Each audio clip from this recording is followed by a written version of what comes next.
Call to order the February 5th, 2015 Board of Adjustment meeting. Our first order of business is to receive the minutes of the January 22nd, 2015 meeting. So moved.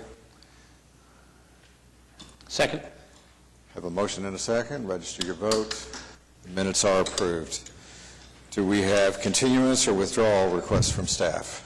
We have two today. Item number 1, case number 140007 is requesting a continuance to March 5th. And item number 8, case number 14010 is asking for a withdrawal. I would entertain a separate motion, first of all, on case number 14010 and their request for a withdrawal. So moved. Second. I have a motion and a second. Register your vote. That case is withdrawn. Secondly, case number 14007 to be continued to March 5th. So moved. Second. Motion and a second. They are continued. Any continuous requests or withdrawals from the public?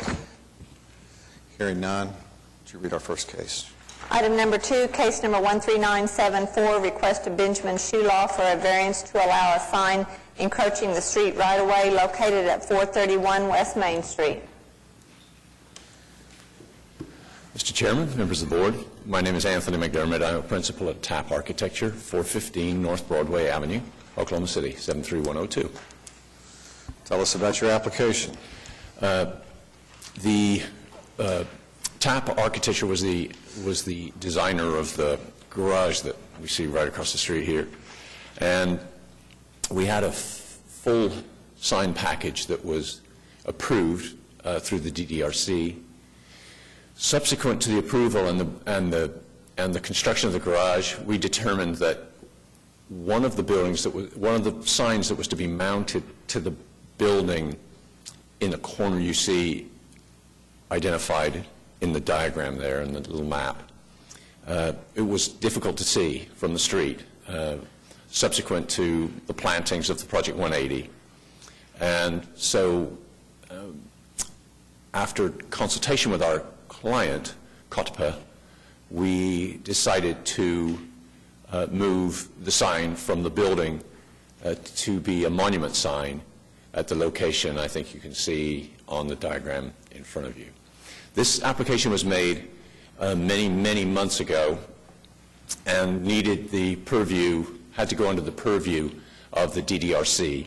The DDRC was sympathetic with the desire to move it from the building down to the ground, but wanted us to reduce the sign in size.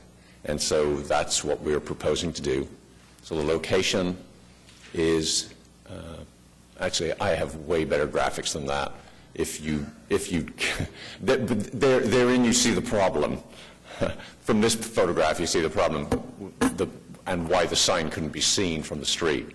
But I have a way better graphics package if you care to see it today.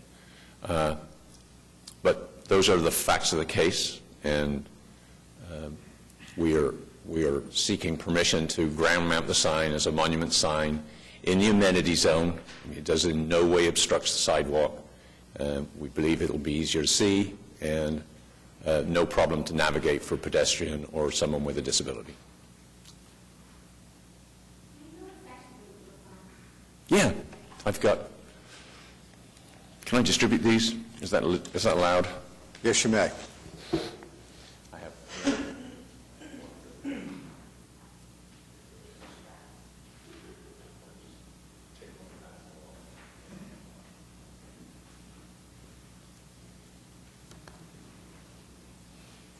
So I think there you see. There's 3 sheets. There's a representation of the sign itself.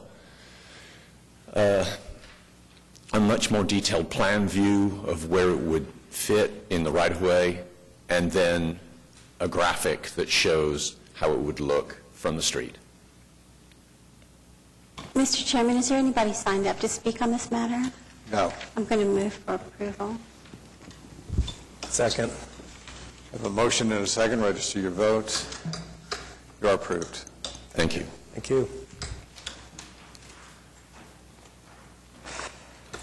Item number 3, case number 13982, request of Timbercraft Homes for a variance to the platted limits of no access to permit 3 residential driveways on Pleasant Grove Lane located at 8329 Northwest 139th Terrace, 8333 Northwest 138th Circle, and 8328 Northwest 140th Street. If you would, just give us your name and address for the record, please. I'm Chad Randall, representing Timbercraft Homes. Our address is 510 East Memorial Road in Oklahoma City, 73114. Tell us about your application. There's 3 phases in this subdivision, and in the initial phase, or phase 1, there were no limits to or restrictions on side-load garages. So we built several in that neighborhood, and unbeknownst to us, and what we think might have been a Scribner's error, is that in the subsequent phase, which we're building in now, there was a limit of no access proposed. Back in October, we permitted 2 houses with side-load garages in the neighborhood and began construction on them. And it wasn't until we attempted to permit the 3rd house with the side-load garage that it was caught in the permitting process that there was a limit of no access. But unfortunately, we were 3 houses in, and they were well underway and already under construction.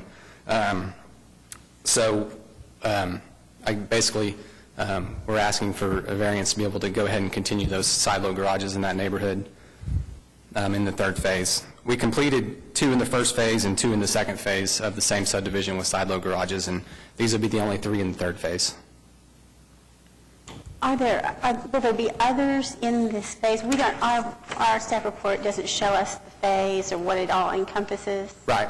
Will there be others in this phase that have the same issue? No, this is the only 3 that were. There's only 1 lot remaining that borders the street that's in question, and we've already permitted a front-load garage on that so as not to file another variance. So this would be the end of the scenario. JJ, is this would this have been something that would have been specifically negotiated, or are we fairly comfortable with the idea that it was probably an oversight? Or now, it's typical that we would put a limit of no access on a collector street like this, but it's not. Like I said, the 1st phase, it wasn't done. okay. The 2nd phase, it was. Do we have problems with this? Typically, no. We don't want to have a lot of homes that are going to back out onto a collector street. That's the reason for the limits of no access. It's not uncommon. We do favor in the planning process that there be some side-load garages so that it varies the streetscape a little bit, so they're not all just, you look down the street and see nothing but garage fronts. So is there anybody here who signed up to speak on this matter? No. Are you aware of any opposition? No, we're not. I'd move to approve the variance because it was planned and permitted on at least 2 of them, and there's been expenses on the 3rd. So I'd move for approval. Motion and a second. Register your vote. You are approved. Thank you. Item number 4, case number 14008, request of Dar Properties Memorial Springs, LLC, for a variance to the conditional use regulations to allow a non-accessory sign located at 520 West John Kilpatrick Service Road. Thank you, Mr. Chairman. Brian Kuhn with Hewitt Zollers representing the applicant. This really falls along with PUD 1561 that you can see south of where it says proposed sign. There's going to be a psychiatric hospital with its main entrance on the Kilpatrick frontage road. This sign is similar in design to the signs back to the west. I think it's called Crossing, what is that? Anyway, big development where Cabela's, Topgolf, and all that is Chisholm going Creek. into Chisholm Creek. And we modeled this sign after their sign that they have designed for that subdivision and all their uses. We have about 4 or 5 possible tenants that could be on this sign, but it's a non-accessory sign because it's not on our site. And if you go back to that site plan that showed, the first one that you showed, you can see that this sign will most likely serve probably 3 properties, maybe 4, when it's built out. And anyway, I'd be glad to answer any questions that you may have. I went back and pulled the staff report for PUD 1561. I have sort of a problem with this approach to this. That PUD was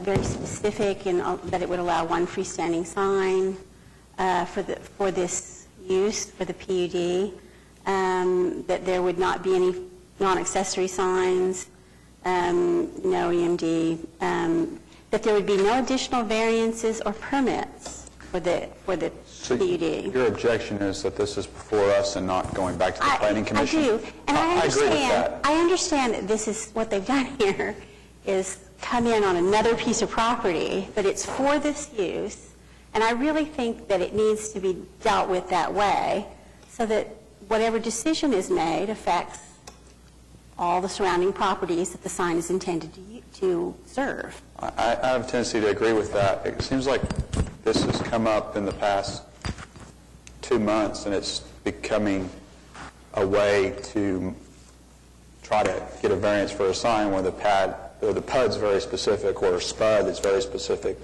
that's not allowed. So I tend to agree on that. I'm not accusing you. No, I understand. This was kind of the roadmap that was laid out for us of how to do this. And I get that too, but I just am not comfortable with that at all. Okay, so I guess I'm asking, would we have to go to the Planning Commission for a variance at that point? Because we're not asking for zoning for that piece. Well, I think that's what it's why going we to had to be here. require. If what you're doing is amending the PUD that this sign is going to sit on.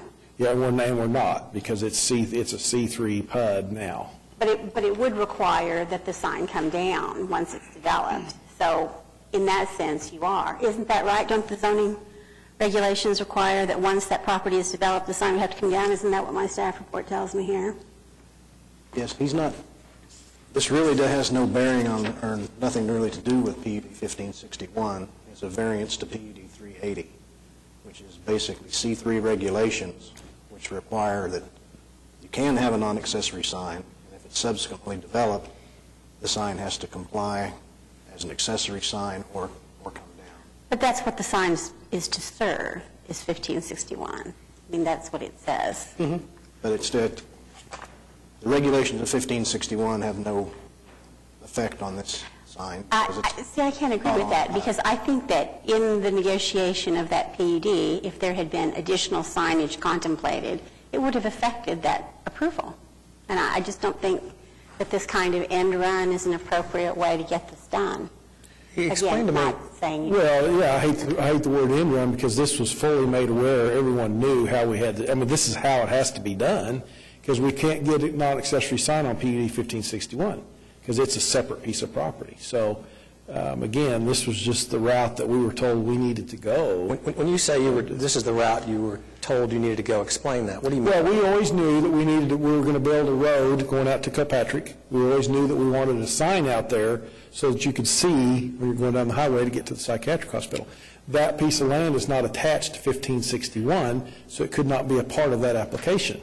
And yes, we agreed in 1561 not to have non-accessory signs on 1561. But it's not on 1561. No. It's on, and that other PUD 380, I think it is total C3 zoning.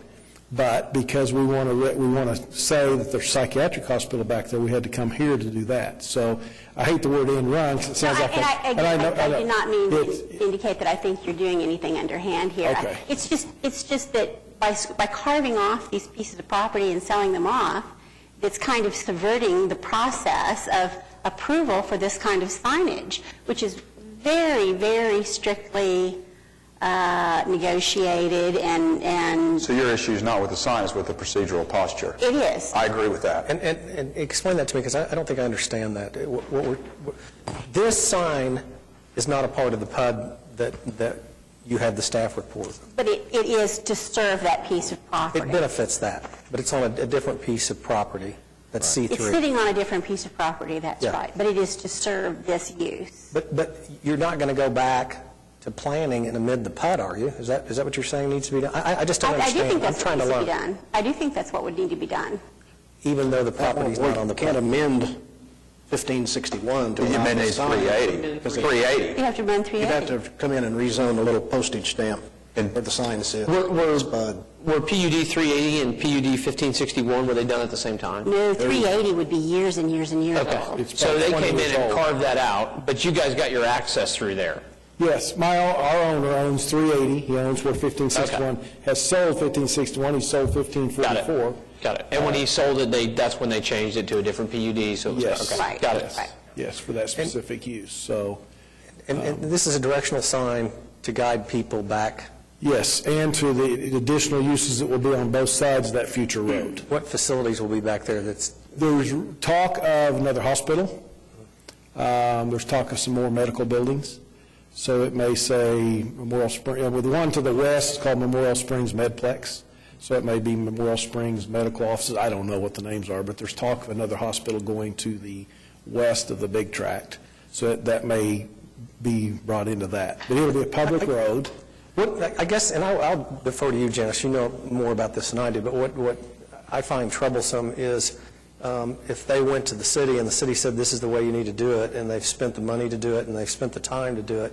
I'm not saying we should routinely do this, but they were told that this is how they I should do it. don't think this is a good idea. I don't think this is the thing we want to get started, and Brian doesn't mind. Yeah, I just want to say, we advise applicants that the board does not like to vary PUDs. And many of the variances you don't see, end up going back to the Planning Commission. In this case, 380 is basically straight C3, and you're not varying anything specific in 380. It's basically a C3 sign variance. Yeah, we could do a sign there now. All we'd have to do is go get a sign permit. If it served anything, we probably should have gotten our sign, we could have gotten our sign permit first and then sold 1561, because it would have been a part of 380. I'm just saying there could have been another way around it, but again, we weren't trying to hide anything. And I don't know that, I guess if we were to bring a spud before the Planning Commission for this 20 by 10 piece, I don't know. I just, and you say I don't mind, other than that's about a 3-month process, and that is a problem. So, What does PUD 380 allow in terms of signage? Do we know? C3 signs. It's C3 sign variance. So the road frontage multiplied by the... Right. Okay. Yeah, and height limits could be, I mean, it's huge. This is a 19-foot sign, like I said, it matches the signs back to the west, so. But on the other hand, I think there's a reason why the sign requirements are what they are in the PUD for a psychiatric hospital. It was discussed at length, it was negotiated at length. The uses, people don't drive down the street looking for psychiatric hospitals. It's not like you're going to lose out on any business in the next 3 months if you go back through this process. And It's not that we won't lose out on any business. They will not be able to close on the property and start their construction. And there's certificates of need that have certain dates of when things have to be met, so that 3 months is a problem. Maybe it's surmountable, I don't know, but it does create a problem. I wish I'd have known this 3 months ago. We would have been at Planning Commission Thursday or whenever it is. well, if I'd been able to pick up the phone and call you, I would have, but... Okay. This was discussed, I believe, and not that it's going to change your mind, but we knew that we wanted a monument sign at the entrance to the psychiatric hospital on its site. But that was never discussed at Planning Commission. Oh, the monument sign? Absolutely. Absolutely, because we limited it to 8-foot monument sign, so many square feet on the site, on 1560. On the site, yes. Right.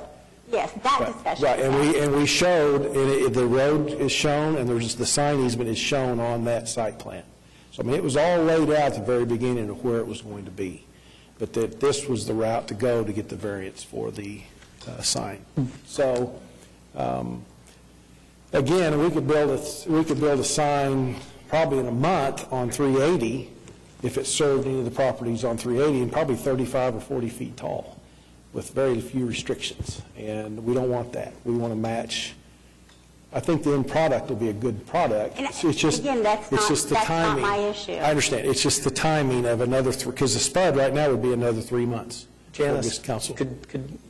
because he was given this advice by city staff, because city staff has no objections, because the sign is limited in height and size, and because these businesses do not have street frontage, could you support it if it was unique for this one instance? No, but, I'm just one vote up here. Yeah.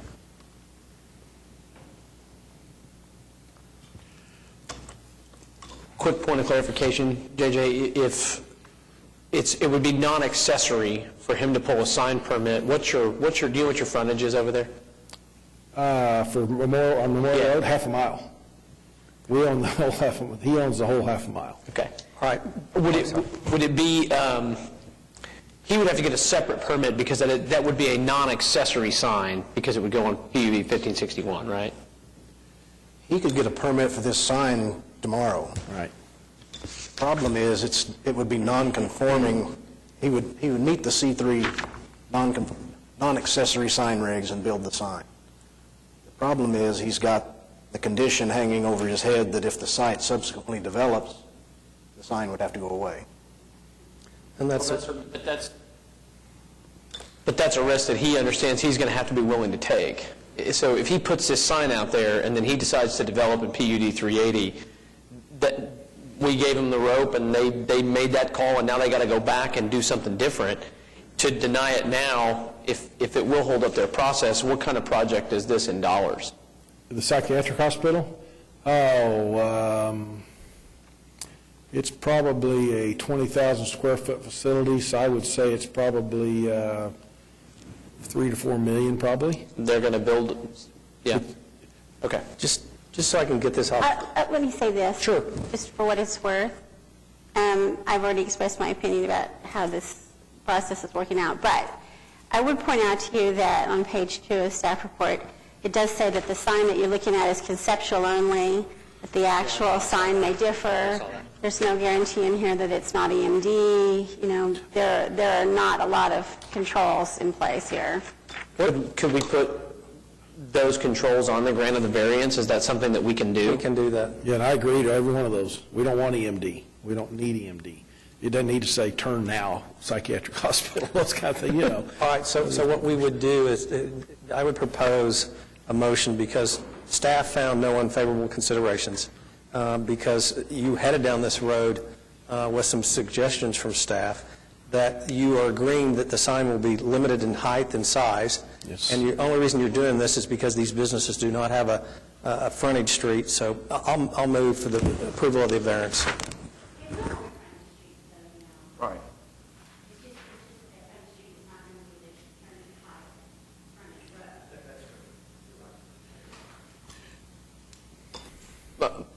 Mark, would you consider adding to your motion to just so that we don't have the wool pulled over us, double around again, that we limit it to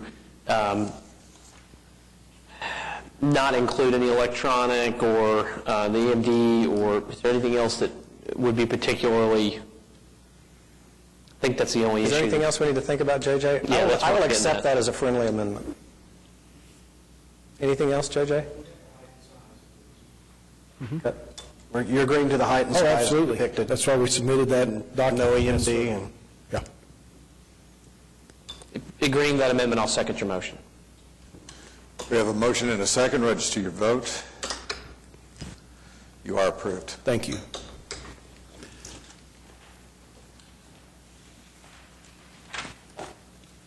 Item number 5, case number 14009, request of Brett Cotter for a variance to allow 3 dwellings on one lot located at 2100, 2104, and 2108 East Harlow Place. Good afternoon. My name is Breck Cotter. I currently reside at 12432 Old Highway 99 in Seminole. And I'm here today to, I assume, to request a grandfather variance. This is all very new to me. These houses were built in 1965 by my grandfather, V.L. Cotter. And if you'll note there, the enclosed, there's 3 homes that my grandfather built to be rental properties. Including those, he built a total of 7. Everything on the east side of the property there was built by my grandfather. And we went to sell the properties after my father passed away last year, and they said that they were not zoned correctly. Grandpa had building permits. I've talked to my uncle who worked for him, said he remembers the city coming out and doing inspections, and I believe that if he had the building permits, that these houses were in regulation. Excuse me if I don't know the right terminology. He built a total of 7 there, including one on 19th Street as well. And when we tried to sell the property, it came back, or somebody said that they were not in the zoning. I contend that they were built 50 years ago, and nobody can find any building permits. I've checked with the city, and they sent me a letter saying that their records did not go back to 1965, which doesn't help me any.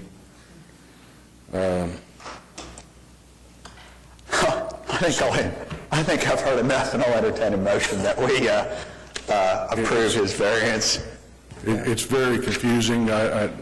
In fact, I had zoning pulling out their hair trying to figure all this out. I think the board understands your dilemma and is sympathetic with your argument. I want to second it and say that we want to help support carrying out your father's wishes. Thank you, sir. And I think it's important to note that the spacing on the actual structures themselves is not cramped, or even though It made it look like it was a multi-split lot development, and I'm sure there's some lien record someplace that reflects that, or lien release, hopefully, so. We have a motion and a second. Register your vote. You are approved. Thank you. Good luck. And excuse my ignorance, what happens at this point? If you will wait a few minutes and let the meeting conclude, one of the staff members will help you. Okay, thank you. Item number 6, case number 14011, request of Richard and Kelly Miller for a variance to the 10-foot platted side yard setback located at 2605 Dorchester Drive.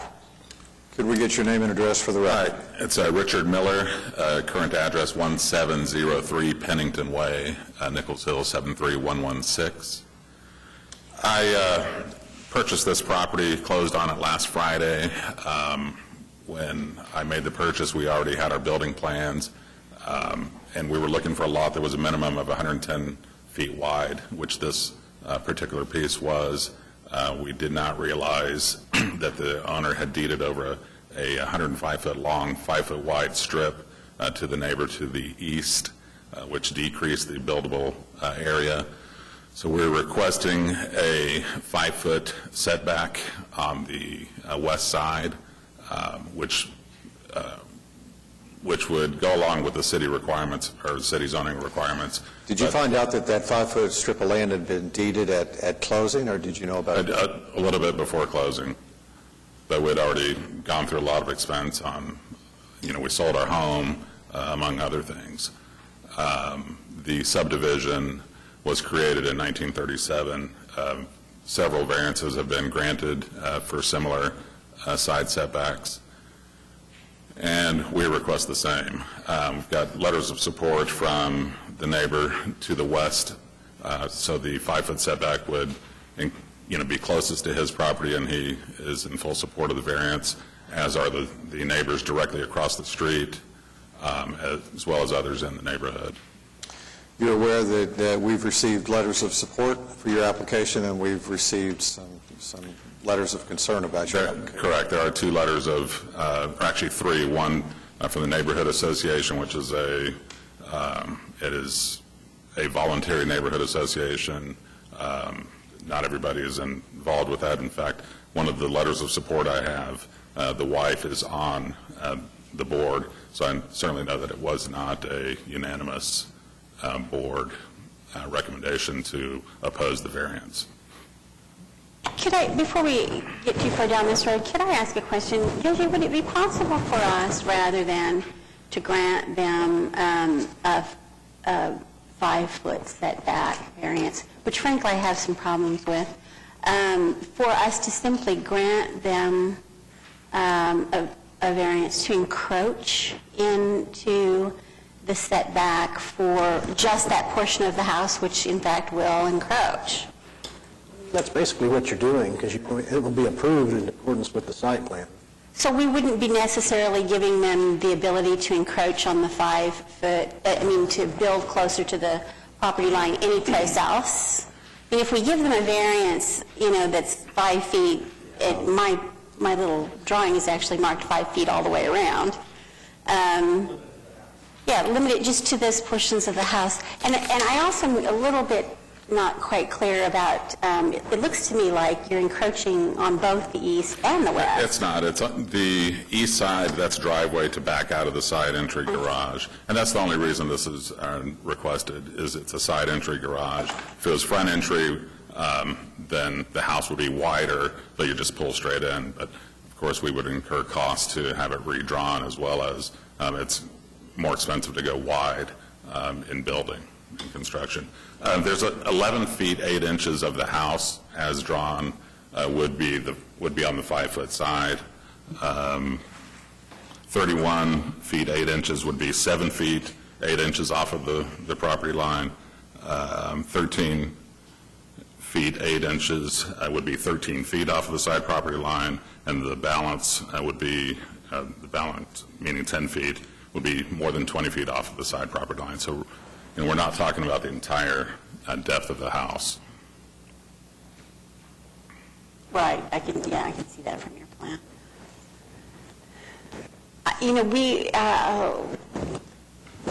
This area is one that's in, enormous transition.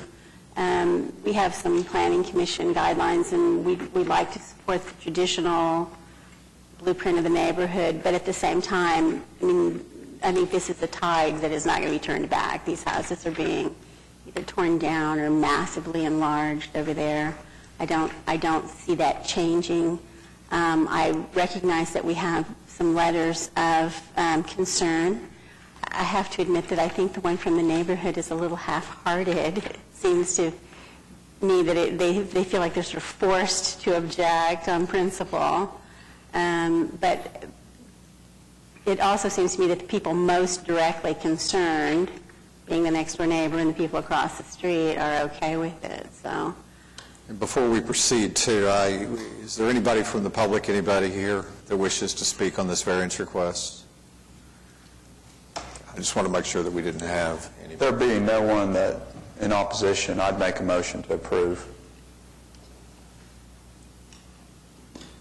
Second. Got a motion and a second. Register your vote. You are approved, sir. Thank you. Thank you. Item number 7 is a request of Lee Gross to amend a condition of the board's order pursuant to the approval of case number 13993, located at 3202 South Meridian Avenue.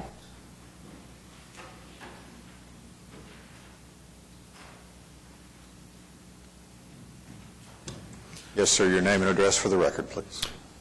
Good afternoon, Board of Adjustment. My name is Lee Gross. I'm at 10,500 South Harvey Avenue, Oklahoma City. On January 8th, we were granted a variance for a gravel parking area behind Enterprise Rent-A-Car for overflow parking. Now, I talked about using crusher run for the surface material. That's 1.5 inch rock. It's very popular and it works well.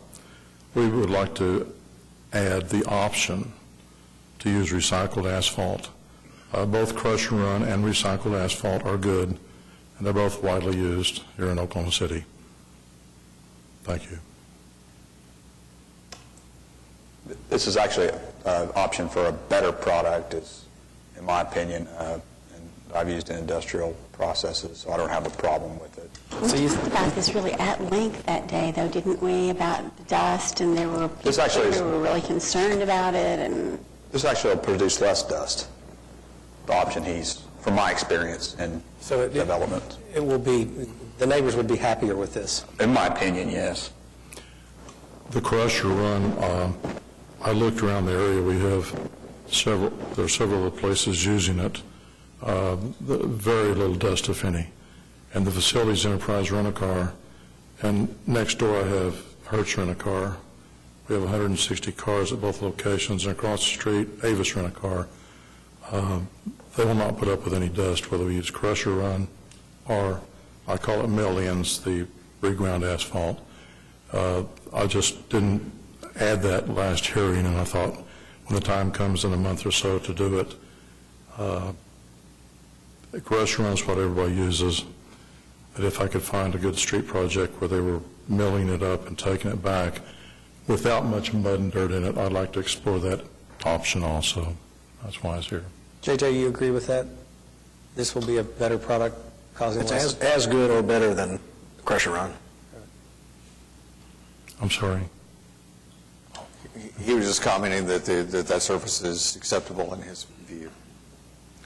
And as I recall, in the last hearing, the dust was not the primary issue, street access and Yes. some other issues. And I satisfied the people. We talked out here for about 30 minutes and shook hands, and they realize we're trying to help the area, and we're in the process. We're about 30 days away to 45 days away from completing the drainage canal, and it will be sealed off. All the entrance will be off of Meridian, so. I'll make a motion to approve the modification. I'll second that motion. We have a motion and a second. Register your vote. You are approved, sir. Thanks, sir. So we may use either crusher run or milled ends, either one. All right, thank you, I appreciate it. Thanks for your time. Thank you.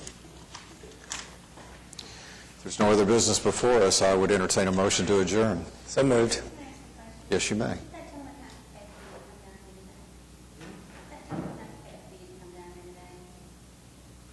I have a motion to adjourn.